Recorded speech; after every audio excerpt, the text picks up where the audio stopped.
A significant statistical error during recent WNBA coverage has sparked debate about record-keeping accuracy and media presentation of player achievements. The incident occurred when broadcast graphics incorrectly displayed assist numbers that created confusion about rookie season records. During game coverage, announcers announced that Paige Bueckers had achieved 481 assists, supposedly breaking the rookie season record previously held by another player. The broadcasters celebrated this milestone with commentary suggesting it represented a complete rewriting of rookie record books and unprecedented achievement levels. However, the actual statistics tell a different story. And that's not, I was about to say, that's not the rookie record, but is the rookie record. The all-time record for assists in a season is the all-time record for assists in it, rookie assists in a season. Paige is not even going to break the all-time rookie points in a season. Paige, literally, she has averaged 24 a game the rest of the season. She's not going to break the all-time points record. Because she's going to miss at least one more game. She's going to miss at least one more game this season. So she's not going to break the Analysis of the real numbers reveals that Bueckers had approximately 141 assists going into that particular game, potentially reaching around 144 after the contest. This means the broadcast error inflated her assist total by roughly 300, more than double the actual rookie season record for assists. The mathematical impossibility becomes clear when examining the claimed average. The incorrect figure of 481 assists would translate to approximately 18.5 assists per game, which would be historically unprecedented in professional women's basketball. For comparison, elite playmakers typically average between 10 assists per game during exceptional seasons. So she's not going to break the all-time rookie points record. She's not going to break the all-time rookie assists record, obviously, because she's 30 assists per game below Caitlin Clark and played less games. But she's going to just over half Caitlin Clark's assists. She's going to average just over half of Caitlin Clark's assists. 481 is 18.5 assists per game.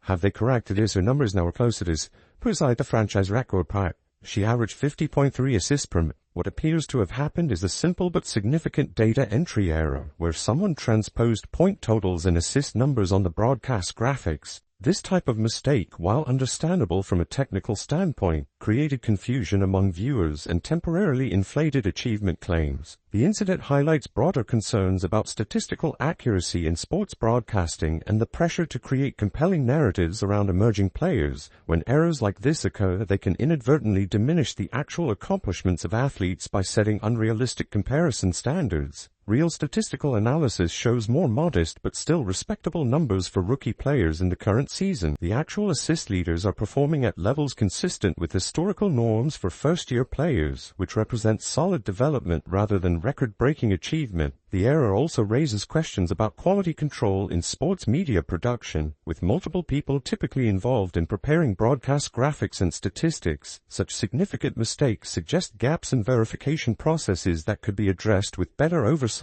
Some observers noted that the announcers continued with the incorrect information even though the numbers should have raised immediate red flags. Professional basketball players averaging nearly 20 assists per game would represent such an unprecedented achievement that it should have prompted immediate verification. It's 481.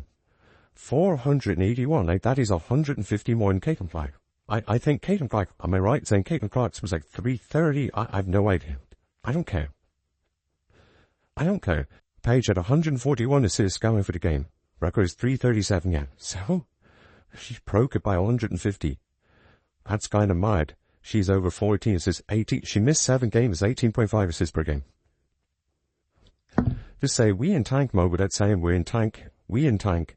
This is getting ridiculous. What? The controversy extends beyond just one player, touching on how media coverage can sometimes prioritize narrative creation over statistical accuracy. When broadcasters are eager to highlight emerging talent or create compelling storylines, there may be less scrutiny applied to the underlying data being presented. Looking at legitimate season statistics, current rookie assist leaders are performing at respectable but not historically unprecedented levels. The actual record holders for rookie assist achieved their totals over full seasons with consistent play. making their achievements more meaningful than inflated single-game corrections. The incident also demonstrates how quickly misinformation can spread in the social media age. The incorrect statistics were immediately shared and discussed across various platforms before corrections could be issued, showing how broadcast errors can have lasting impact beyond their initial airing. For accurate context, the legitimate rookie season assist record stands at a much lower number that reflects the realistic expectations for first-year professional players. Breaking such records requires sustained excellence over an entire season rather than statistical anomalies or data entry mistakes. The situation serves as a reminder that spectacular claims require extraordinary evidence, and when sports statistics seem too good to be true, they often are. Professional sports leagues maintain detailed statistical records specifically to prevent such confusion and ensure historical accuracy. Turnovers in a game where he said she had won. Some of them are like, one of them was just like, she kind of hit the ball, but you can give it to the passer. She just chucked the ball out of bounds twice. She literally chucked the ball out of bounds twice and they gave turnovers at her players. Like, we are literally seeing the WNBA with fake stats. We are seeing Paige. Paige is, she is a cod. She is a cod. And if you guys don't know what cod is, the type of fish. If you don't know the reference, it's type of fish.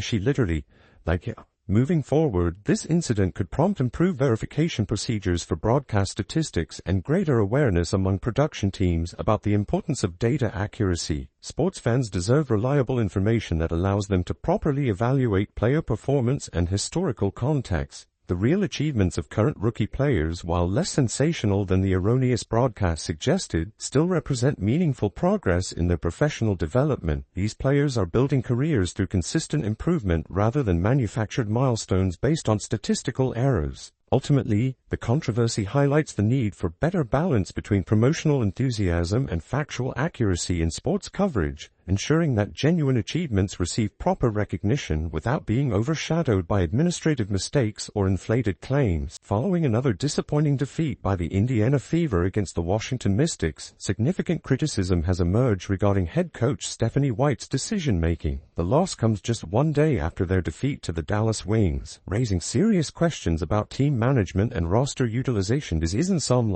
team that's going to really punish you. Okay, yeah, coming off switches. What's the worst case scenario? She switches on to Shug Sutton. This is not like switching on to Paige Bueckers. And the Indiana Fever lost because we couldn't score. We didn't lose because we couldn't get stops. We lost because we couldn't score. The team need offense more than any defense. The Fever are not going to be a good defensive team. The only way you're going to win games is by outscoring other teams. So why are you taking off a scorer? I understand, they don't want to play at the 3. When questioned about the decision to keep Bibby on the bench, White provided explanations centered on defensive matchups and switching schemes. She indicated that the choice was primarily based on how the team planned to defend against their opponents and the tactical adjustments they intended to implement during the game. However, this reasoning has drawn substantial criticism from observers who point out several tactical inconsistencies. The Washington Mystics, while competitive, are not considered an elite offensive unit that would require such extreme defensive precautions. The opponent's roster included players like Shug Sutton and others who, while capable, don't present the type of matchup problems that would necessitate benching a proven scorer, player to 3. But then why did you sign her? We already have 17 forwards and centers. Why did you sign her if you had no intention of playing her? And you're like, everyone's like, defense. But it's like, look, she's getting cooked on defense. She was minus 15. It's like, well, yeah, it's not her fault. She was on with a lineup with her, Bree Turner, who no offense can block shots, but she can't guard threes. It was like her, Bree Turner, Dantis, Kelsey Mitchell, and I think it was Sophie. And I'm like, that is the fundamental issue appears to be a strategic miscalculation. The Fever's primary problem in recent games has been offensive production rather than defensive failures. The team has struggled to generate consistent scoring, making the decision to sideline an effective offensive contributor particularly puzzling. Given the roster construction, the Fever are better positioned to win games through offensive execution rather than defensive dominance.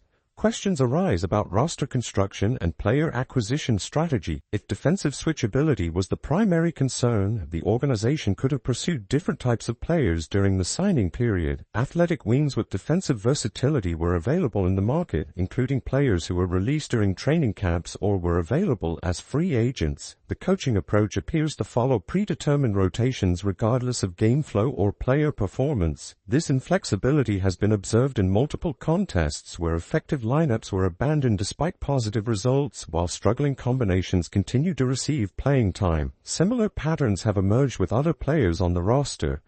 Okay, then we start to think, what do we do about this? Do we put Chloe on? Do we take Rash? Not when you're playing the Mystics, who for decent chunks of that game were playing Madison Scott. Her matchup was Madison Scott a lot of that game. And people are like, oh, we're switching heavily. I'm sorry, she's no worse at switching onto guards than Aaliyah Boston.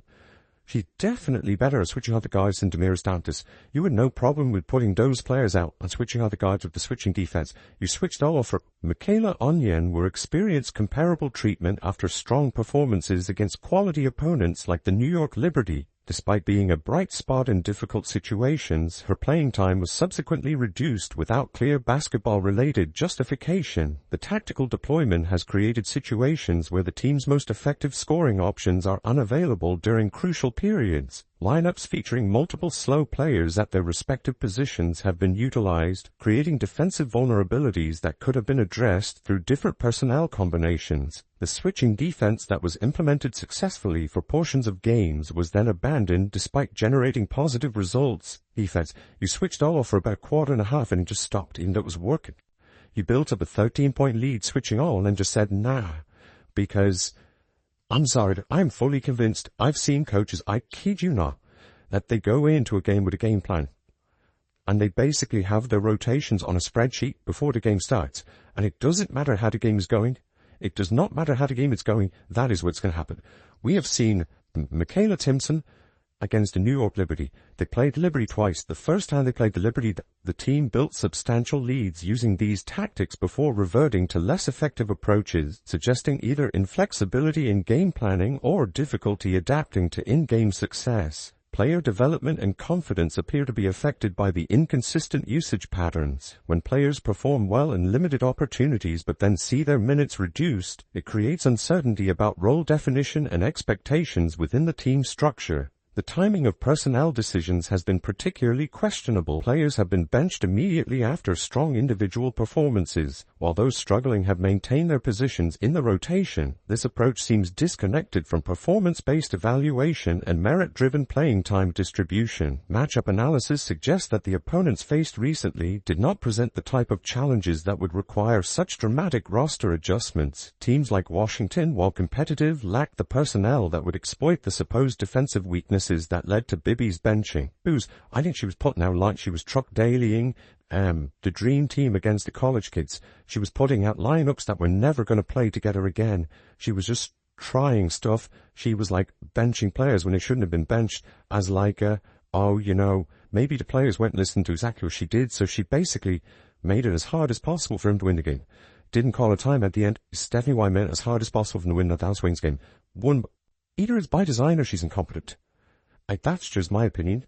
Again, the organizational philosophy appears to prioritize theoretical defensive concepts over practical offensive production. In a league where scoring can be inconsistent, removing reliable offensive contributors based on defensive concerns creates additional challenges for team success. Communication and player relations seem to be affected by these decisions. When effective contributors are removed from game situations without clear explanation or consistent application of standards, it can impact team chemistry and individual confidence levels.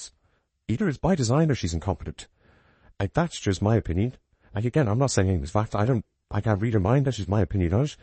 And the only bright spots in a lot of really, really, really bad lineups, like 4 bench players and Sophie, that lineup can't be in the game. But it was 4 bench players and Sophie at times. It was like, there was a lineup where it was like Odyssey Sims. It was Odyssey Sims, Sophie, Chloe Bibby, Dantas, I think TK was in. And that team got killed Rightfully so, but the only bright spot's going to be the current trajectory raises questions about long-term planning and player development within the organization. If players are acquired but then underutilized due to coaching preferences that weren't considered during the signing process, it suggests disconnects in organizational decision-making. Moving forward, the team faces critical decisions about personnel usage and strategic implementation.